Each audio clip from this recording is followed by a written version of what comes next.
all the situation, anxiety of our people, maybe not only in Manila, but all over the country, and the people of the Filipino abroad, with regard to the flood control scandal, then pinatungan pa ng Iran-America war. Of all these things happening, parang we wanted to come up with an idea to celebrate the establishment of the city of Manila with the people. Usually kasi, kami-kami lang yan eh. It's a city officials event. Oo, kami-kami lang yan. But this time, dahil ito'y piyesta ng Maynila, mas minabuti namin na i-involve ang mamamayan ng Maynila. Na maramdaman nila kahit na hirap ang buhay, parang isang nanay, isang tatay sa loob ng bahay, di ba? Pag piyesta, di ba? Inirarapos mo. Kasi it gives you hope eh. One, pagkapistahan, normal na kapistahan, ang kostumbre at tradisyon ng Pilipino, ipagpasalamat sa Diyos o sa poon ng particular na geografiya, yung mga bagay na meron sila. And to continue to be hopeful. So, adapting to that custom and tradition, yun ang ginawa namin. We invited almost, at least, one person in every street of the city. Pag tinignan mo yung demographics ng invited, buong Maynila talaga yun. Tapos, gusto kong maramdaman naman nila na, uy, may liwanag ang buhay. Kumbaga, there is a light, parang, the end of the tunnel. Parang maging hopeful, masaya, good vibes, chill, bonding ng community, even yung mga barangay official na hindi nagpapangita kasi sa ibang barangay sila, organization, businesses. Then, gusto rin namin bigyan ng pagkakataon yung ibang mga Manileño na matikman yung mga pagkain magagaling na kinikilala ngayon sa Maynila, whether it is Fusion Alley, whether it is Ubo, whether it is Pandakan, whether it is Tondo, Sampaloc. Kaya makikita mo halos lahat doon ay mga sumikat na Manileño na nagtitinda. So, yun ang gusto naming atmosphere. An event, a celebration, but people-centered celebration. At the same manner, we wanted to report yung ano na ang kalalagayan ng lungsod after 1 year. Ano na nga po ba ang kalalagayan ng lungsod after 4 years na pamumuno po ninyo sa Maynila? Actually, 1 year pa lang ulit. Kasi yung 3 years, puno muna, we're okay eh. Despite the pandemic, economically, domestic, local. We're doing fine, but when I left, we were shocked of the situation.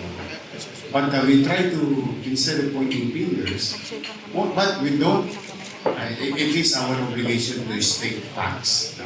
It's not about pointing fingers. After stating facts, we created some actions, financial engineering, behavior, discipline, efficiency. After 1 year from the ICU, I think, kaya financial ICU, yung Maynila. I think, modesty aside, today we can honestly state and say we are in the recovery room. Ibig sabihin, we are not still off the hook. If we misbehave with regard to management, ginawa ng culvert para pagka mag-iimbahan natin ng mga tubig ulan. Tapos na to, yung before I left, master plan. When I assume, I receive it because natapos yung plan yung study, I think March of 2025.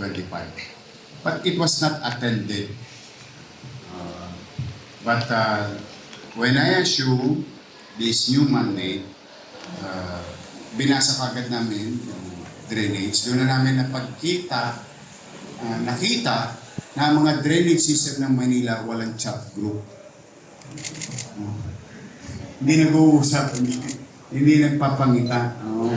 Sabi namin. Kasi maraming gumagawa ng drainage, no? Para lang for purposes of public information. Kayang gumawa ng MMDA, kayang gumawa ng lokal na pamahalaan, kayang gumawa ng DPWH. At the same manner, kinakalkal din natin yung ating mga ilalim ng lupa sa kalsada ng mga private sectors. Kaya yung Manila Water, Manila, or even other communication cables. No? So maraming gumagalaw na kalsada. So having said that, sabi ko, sige, mag ka yung drainage master plan kung i-implement natin. This is now all over the city. All over the city to.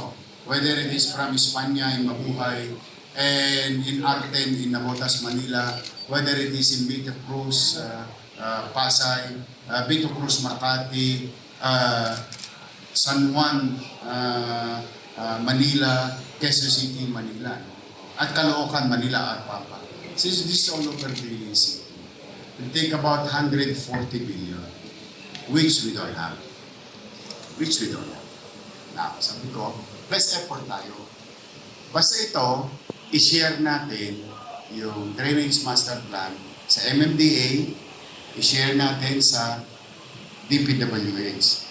Moving forward, anything that they do now, with regard to whether it is 100 meters, 50 meters, or 500 meters, drainage renovation, construction, is in line with the Drainage Master Plan.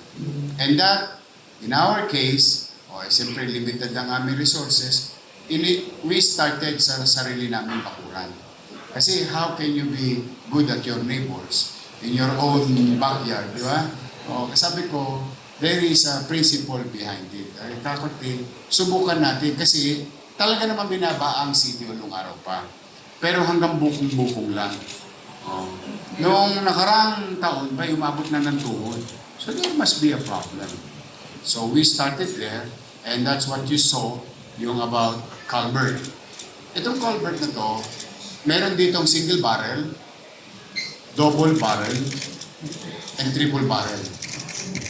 May mga area, talagang pinilit namin i-maximize despite the challenges of above. On top of it is there is poste ng LRT. It's an engineering challenge. But we did. Lahat yun. Hanggang doon sa UDM, hanggang dito sa flagpole na luma natin, kung saan si Mayor Lacson. Tapos yung papuntang SM. So Loto, Naroceros, lahat. All the way to pumping station ng MMDA. Which in this case, in fairness to Chairman Artes, nangako siya na i-double capacity niya yung pumping station via Pasig River doon sa likod ng Comelec, MTC, SDO. May pumping station doon.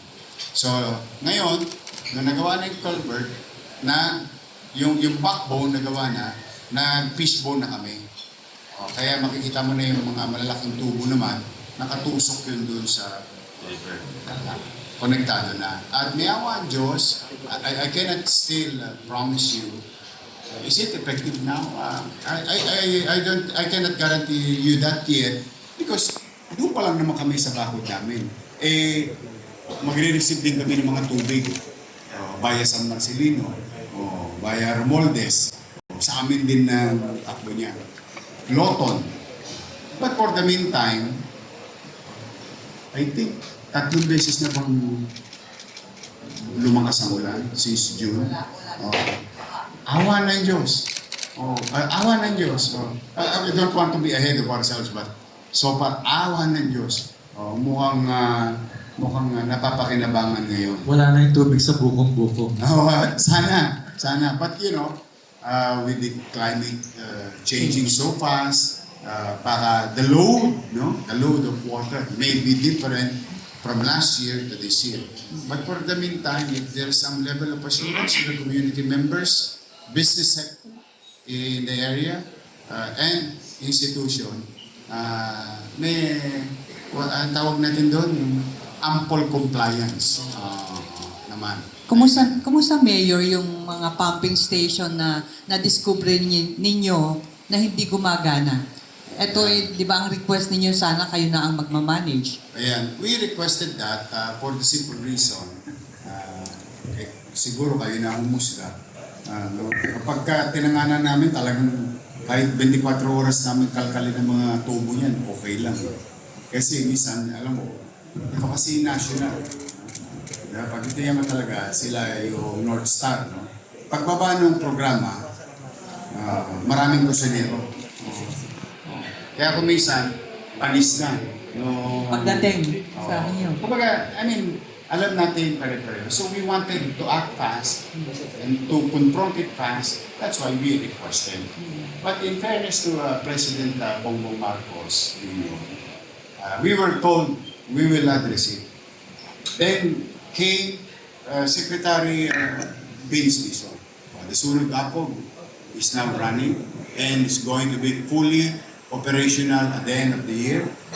Now, yesterday, I think you heard Secretary Vince, yung na-request namin na yung mga pumping station sa Roas Boulevard na di baterya.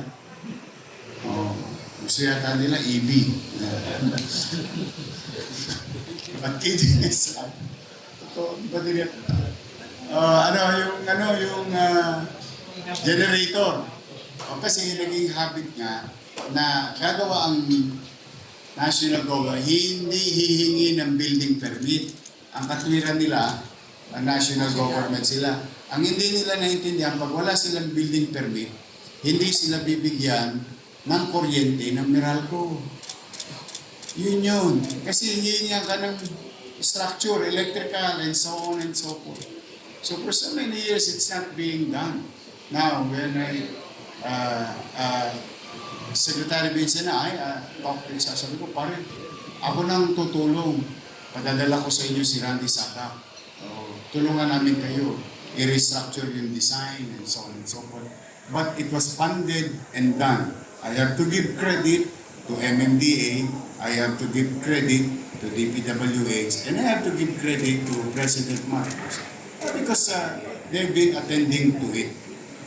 So, kahapon, tumakbo na yung isang pumping station. I think it's a Pedro Hill pumping station. Dalawa pa, Abad saka, I think, Paura. So, they're on track. Both national government, MMDA and DPWH. Now, marami pa na dapat talagang mga pumping station ay mamana. Kaya ba ng MMDA i-maintain? Kasi lahat ng gumagana ng pumping station ay tangan-tangan ng MMDA.